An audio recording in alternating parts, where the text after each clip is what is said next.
রাসূল বলে, ও উম্মত, আমি খাই নাই তোদের জন্য, আমি পেটে পাথর বেঁধেছি তোদের জন্য, আমি কষ্ট আপন করেছি তোদের জন্য, আমি তায়েফের ময়দানে আঘাতের শিকার হয়েছি যাতে কিয়ামত পর্যন্ত তোরা ঈমান ইজ্জতের সাথে মাথা উঁচু করে দাঁড়াই থাকতে পারোস। দুই হাত তুলে দেখাই, বলো ঠিক কিনা? আল্লাহু আকবার। সেই নবীটা কাদের নবী? আমাদের নবী। এই জোরে বলেন না, শেষ ভালো যার সব ভালো তার, জোরে বলেন সেই নবীটা কাদের নবী? সেই নবীটা কাদের নবী? আমি সবার মনোযোগ চাচ্ছি। আল্লাহ বলে যে নবী আমি আপনাকে খুশি করব। এবার আপনার কি মনে হয় আল্লাহ যারা খুশি করতে চায়? আমরা খুশি করতে চাইলে পারি, অনেক সময় পারি না। আল্লাহটা কি পারি না বলে কোনো শব্দ আছে না? কমতি বলে কোনো শব্দ আছে? জেদ জবরের 19-20 কোনো শব্দ আছে? এবার আয়াতটা খেয়াল করেন মাদ্রাসার ভাইরা। ওয়ালা সাউফা ইউতিকা রাব্বুকা। সুবহানাল্লাহ। ইউতিকা রাব্বুকা ফাতারদা।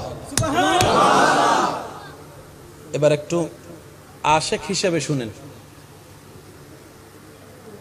আমি আল্লাহ আপনি নবীকে ততক্ষণ দিতে থাকব যতক্ষণ আপনি খুশি না হন, যতক্ষণ খুশি না হন, যতক্ষণ খুশি না হন। সুবহানাল্লাহ।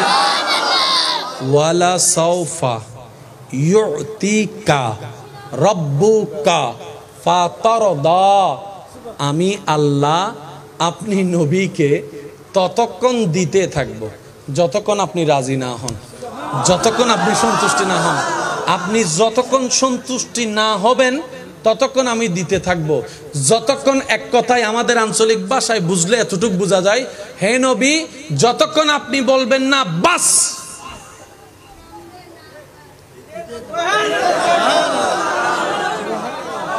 প্যার সে কাহো না ইয়ার সুবহানাল্লাহ, যতক্ষণ আপনি বাস বলবেন না,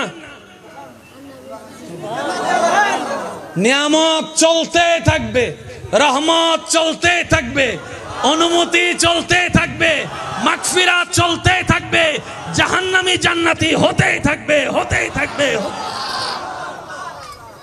এবার আমি আপনাদেরকে একটু প্রশ্ন করি, আপনারা আমাকে উত্তর দিবেন। যে যাকে ভালোবাসে, যে যারকে পছন্দ করে, সবাই তাকে খুশি করতে চায়, খুশি রাখতে চায়, এটা তো কোনো সন্দেহ নাই।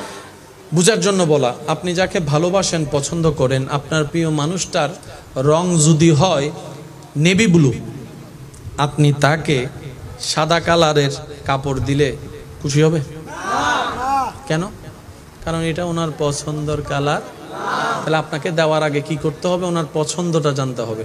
Which your favourite colour? তোমার পছন্দের কালার কি? সে বলবে ব্ল্যাক, ব্লু, ডিপ ব্লু, কত ব্লু, কত কালার যে আছে। এটাতে খুশি, সে ওটাতে খুশি, কেউ আইফোনে খুশি, কেউ মোবাইলে খুশি, কেউ হোন্ডায় খুশি, কেউ বিমানে খুশি, কেউ গাড়িতে খুশি, কেউ ল্যান্ড ক্রুইজারে খুশি, কেউ প্রাডোর মধ্যে খুশি, কেউ মার্সিডিজ ব্র্যান্ডের মধ্যে খুশি, কেউ বা ফেসবুকে মিলিয়ন মিলিয়ন ভিউ দেখে খুশি, কেউ বা ফেসবুক ভেরিফাইড করে খুশি। এক একজনের খুশি এক এক রকম। এবার জগতের সবাই যখন আপন খুশিকে পিছনে রেখে নবী রাহমাতুল্লিল আলামিনের কদমে পাকে আরজি জ্বালানেন, ইয়া রাসূলুল্লাহ আপনি সবচাইতে বেশি খুশি কোন বিষয়ে হন? নবী বলে, আমার উম্মতের খুশিতে আমি খুশি হয়ে যাই, আমি খুশি হয়ে যাই, আমি খুশি হয়ে যাই। আমার উম্মতের মুখে হাসি দেখলে আমি নবী খুশি হয়ে যাই, আমার উম্মত নামাজি দেখলে আমি খুশি হয়ে যাই, আমার উম্মত মা বাবার সেবা করলে আমি খুশি হয়ে যাই, আমার উম্মত পরোপকার করলে আমি মুস্তাফা খুশি হয়ে যাই, আমার উম্মত